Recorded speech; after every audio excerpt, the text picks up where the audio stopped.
Assalamualaikum warahmatullahi wabarakatuh. Selamat datang kembali pada layanan bimbingan dan konseling. Dan pada kali ini Bu Nunu akan membahas tentang potensi diri. Anak-anak, potensi diri merupakan kemampuan, kekuatan baik yang belum terwujud maupun yang telah terwujud yang dimiliki seseorang tetapi belum sepenuhnya terlihat atau dipergunakan secara maksimal. Dengan mengetahui potensi diri, kita akan merasa lebih percaya diri dalam melaksanakan setiap tugas dalam hidup kita. Kita juga dapat mengambil keputusan secara tepat menyangkut karir atau hobi kita.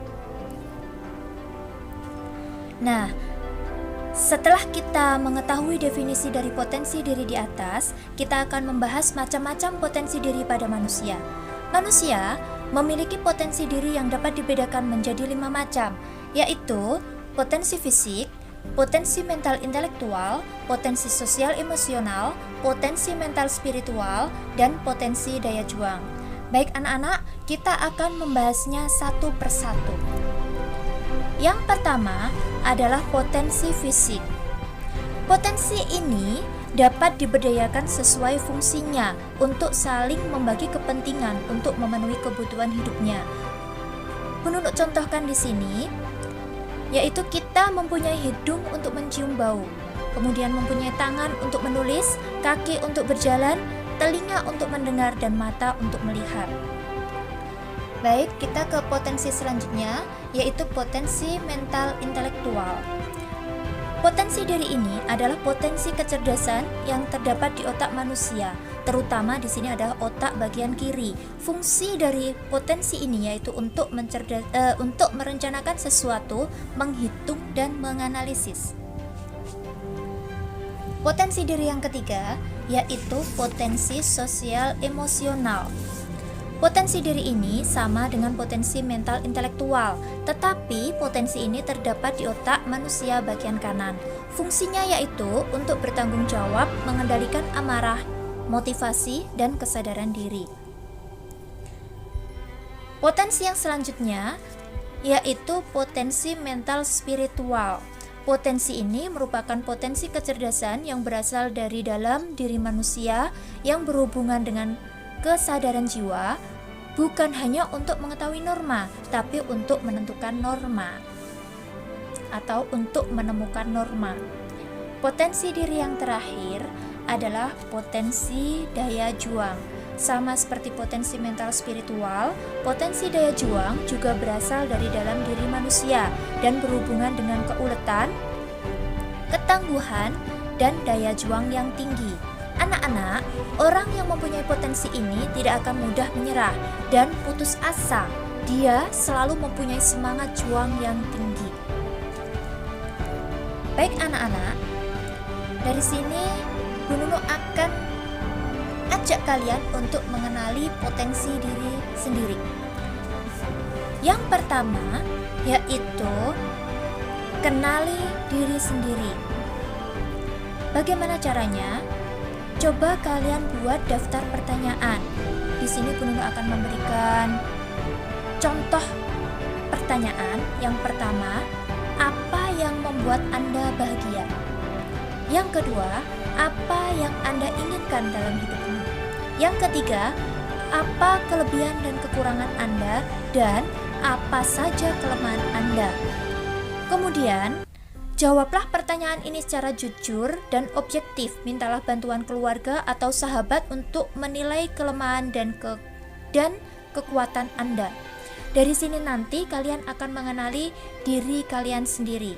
Itu adalah cara kita mengenali potensi diri yang pertama, yaitu kenali diri sendiri. Yang kedua, yaitu tentukan tujuan hidup. Tentukan tujuan hidup Anda, baik itu tujuan jangka waktu pendek maupun jangka panjang secara realistis. Apa itu realistis? Maksudnya di sini adalah tujuan yang sesuai dengan kemampuan dan kompetensi Anda. Menentukan tujuan itu boleh, akan tetapi harus diikuti oleh semangat untuk mencapainya. Kemudian yang ketiga yaitu kenali motivasi hidup. Setiap manusia memiliki motivasi hidup tersendiri untuk mencapai tujuan hidupnya. Coba kenali apa motivasi hidup kamu, apa yang bisa melecut semangat kamu untuk menghasilkan karya terbaik, sehingga kamu memiliki kekuatan dan dukungan moral dari dalam diri. Kemudian yang keempat, hilangkan negative thinking, yaitu dengan cara buanglah pikiran-pikiran negatif yang bisa menghambat langkah kamu mencapai tujuanmu. Setiap kali kamu menghadapi hambatan, jangan menyalahkan orang lain. Lebih baik coba evaluasi kembali langkah kamu tadi. Mungkin ada sesuatu yang perlu diperbaiki. Kemudian, melangkahlah kembali jika kamu telah menemukan jalan yang mantap. Selanjutnya anak-anak, yang kelima, jangan mengadili diri sendiri.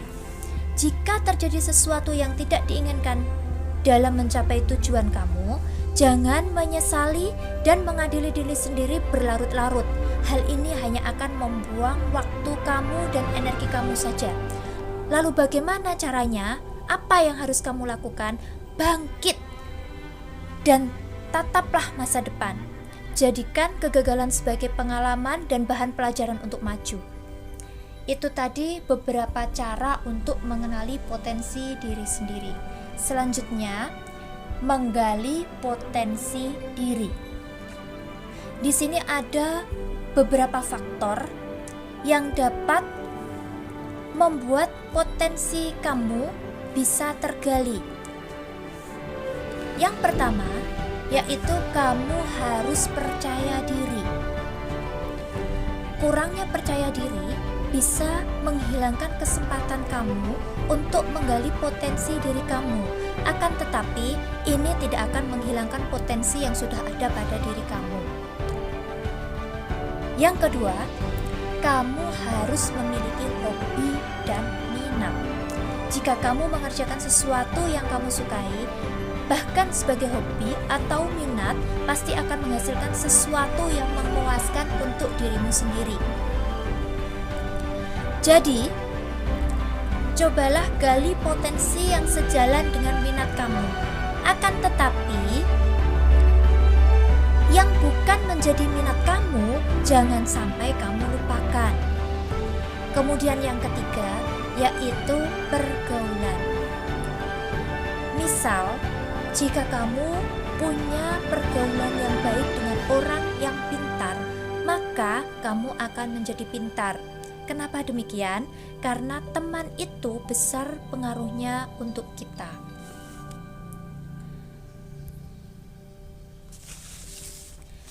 Nah, itu saja info tentang potensi diri yang Bu Nunuk berikan hari ini. Semoga bermanfaat untuk anak-anakku semua. Dan saya akhiri, wassalamualaikum.